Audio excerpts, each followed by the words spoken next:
প্রথমেই principal sir, আইকিউএসসির coordinator এবং উপস্থিত আমার সহকর্মী অধ্যাপকবৃন্দ এবং শিক্ষাকর্মীবৃন্দকে জানাই আমার শ্রদ্ধা এবং স্নেহের ছাত্রীদেরকে অসংখ্য ভালোবাসা।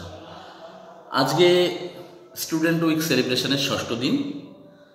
আজকে আমাকে যে বিষয়ের উপরে বলতে বলা হয়েছে সেটা হচ্ছে ছাত্রদের বা ছাত্রীদের জীবনে সেমিনার, ওয়ার্কশপ এগুলোর কি প্রয়োজনীয়তা বা গুরুত্ব রয়েছে।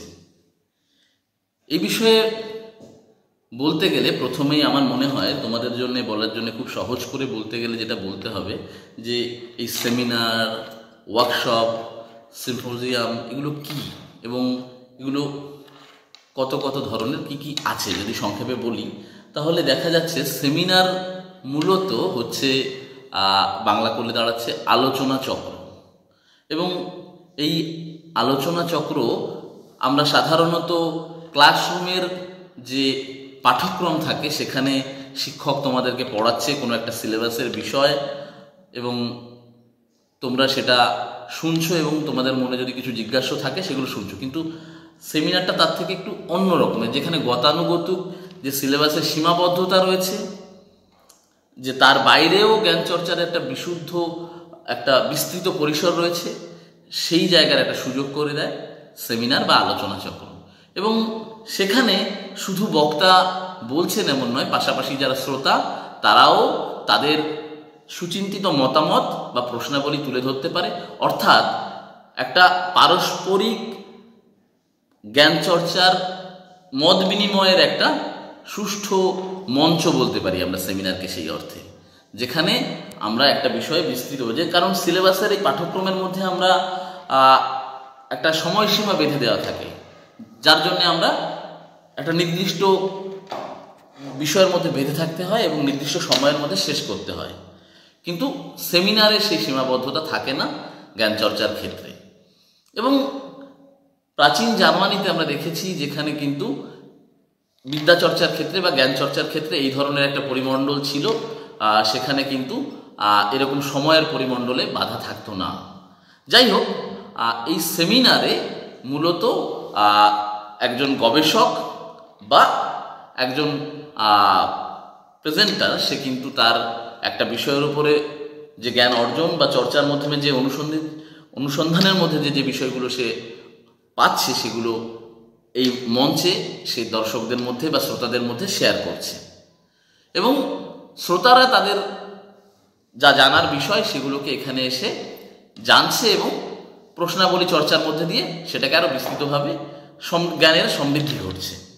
যাই হোক, এটা মোটামুটি সেমিনারের একটা সংক্ষিপ্ত যদি আমরা সংজ্ঞা বলি বা চরিত্র বলি তাহলে বলতে পারি এই হচ্ছে সেমিনার। এবার এই সেমিনার কত ধরনের হয় যদি বলা যায়, সাধারণত আমরা দেখি যে বিভিন্ন শিক্ষা প্রতিষ্ঠান সেমিনার আয়োজন করে, বিভিন্ন বিভাগ আয়োজন করে শিক্ষা প্রতিষ্ঠানের অধীনে এবং অনেক সময় যৌথভাবে বিভিন্ন বিভাগ মিলিতভাবে আয়োজন করে এবং তার বিভিন্ন স্ট্যাটাস রয়েছে।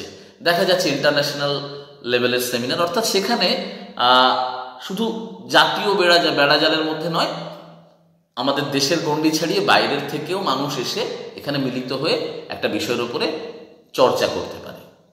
এবং যখন তারপরে আসছে ন্যাশনাল স্তরের সেমিনার বা জাতীয় স্তরের সেমিনার, সেখানে বিভিন্ন রাজ্যের এই একটা বিষয়ের উপরে জ্ঞান চর্চার মানুষ মিলিত হচ্ছেন। এবং তারপরে আসে স্টেট লেভেল সেমিনার বা রাজ্য স্তরের সেমিনার, যেখানে একটা রাজ্যের বিভিন্ন জেলা থেকে, শিক্ষা প্রতিষ্ঠান থেকে বা আগ্রহী যারা শ্রোতা বা গবেষক তারা এসে মিলিতভাবে একটা বিষয়ের উপরে চর্চা করতে পারে। এবং পাশাপাশি এছাড়াও বিভিন্ন ধরনের স্টুডেন্ট সেমিনার হতে পারে, অর্থাৎ শুধু গবেষক বা স্নাতকোত্তর স্তরের, অর্থাৎ আমাদের কলেজে শুধু গ্রাজুয়েশন পর্যন্ত রয়েছে, কিন্তু তার বাইরেও যে মাস্টার ডিগ্রি লেভেলের যারা, তাদের একটা স্পেশাল পেপার থাকে, অনেক সময় সেখানে পেপার প্রেজেন্ট করতে হয়, এই ধরনের বিভিন্ন বিষয় রয়েছে। এই ধরনের স্টুডেন্ট সেমিনার আমাদের কলেজের তরফ থেকেও কিন্তু স্টুডেন্ট সেমিনারের আয়োজন করা হয়, তোমরা ইতিপূর্বে হয়তো অভিজ্ঞতায় দেখে থাকবে। এছাড়াও আমরা দেখছি এই ধরনের সেমিনারের মধ্যে স্টুডেন্টরা কিন্তু একটা পরবর্তী বড় ধরনের সেমিনারে কিভাবে অংশগ্রহণ করতে সেই বিষয়ে শিক্ষা লাভ করতে পারে, এটা একটা বিষয়। এবার সেমিনারের আয়োজন করার পদ্ধতি বিষয়ে বলবো।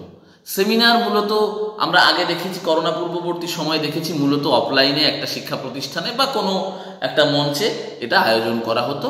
কিন্তু করোনা পরবর্তী সময় আমরা দেখছি যে এই সেমিনার আর শুধুমাত্র অফলাইনে বা সশরীরে সকলে মিলিত হয়ে আয়োজিত হচ্ছে এমন নয়।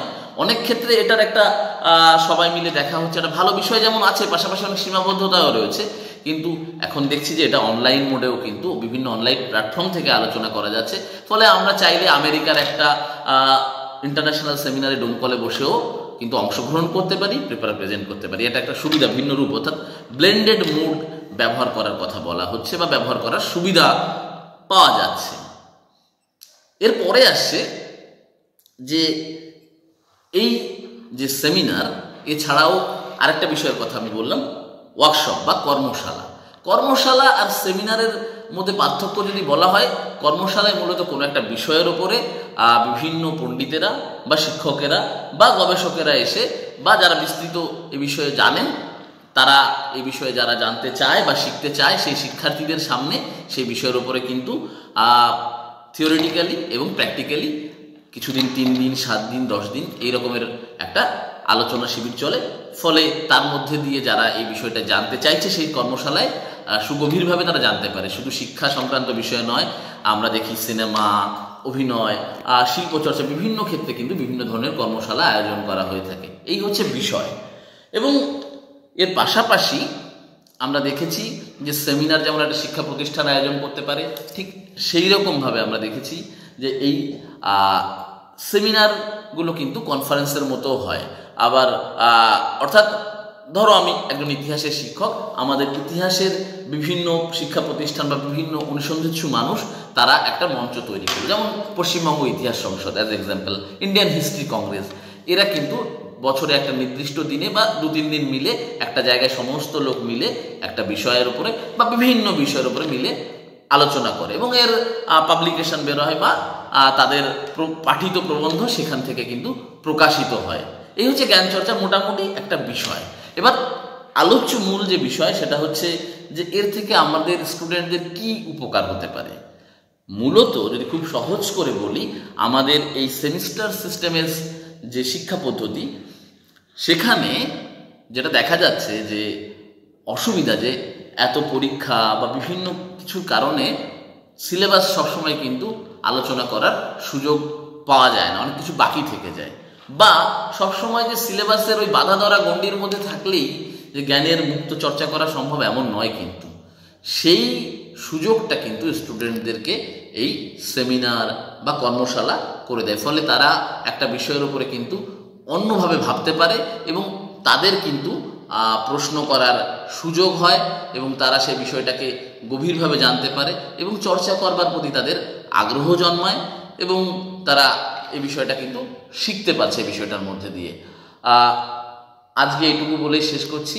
সবাইকে অসংখ্য ধন্যবাদ, ভালোবাসা এবং শ্রদ্ধা। নমস্কার।